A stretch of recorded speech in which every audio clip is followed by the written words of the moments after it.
C'est à Lyon, à la librairie Expérience, que nous avons rencontré Wandrille.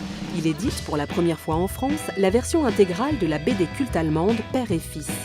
Tombée dans le domaine public, l'œuvre est aujourd'hui abordable pour une petite maison d'édition. C'est une bande dessinée qui est quasiment inconnue en France parce qu'elle a été faite entre 1933 et 1937 et que à cette époque-là, on n'allait pas importer du matériel allemand et que après 1945, même chose, on était plus tourné vers les États-Unis que vers l'Allemagne.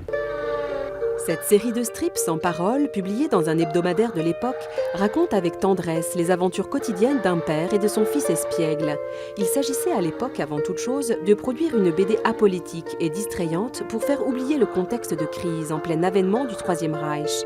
Le succès fut immédiat. Ça a du succès parce que c'est génial. C'est même indépendamment du contexte. Il y a des gags dans Vaterunsohn qui sont des trucs que moi j'ai lus dans les années 60, 70, dans Spirou, machin. Le mec, il avait déjà tout inventé.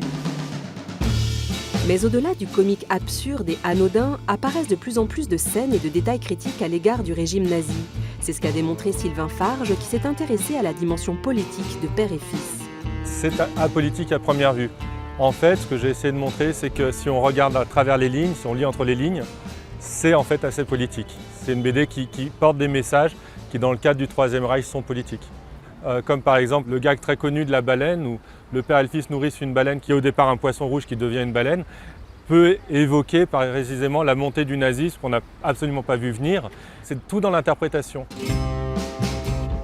Un père ventripotent et débonnaire, un garçon ébouriffé et taquin, nous sommes loin des idéaux propagés par le régime nazi. Pour Plauen, le dessinateur de ces aventures, il fallait s'inventer un refuge mental, une émigration intérieure. L'émigration intérieure, effectivement, c'est le fait pour les écrivains sous ce Troisième Reich de chercher une sorte de bulle de survie, une bulle d'oxygène. On oublie le monde extérieur et c'est aussi ce que fait Plauen.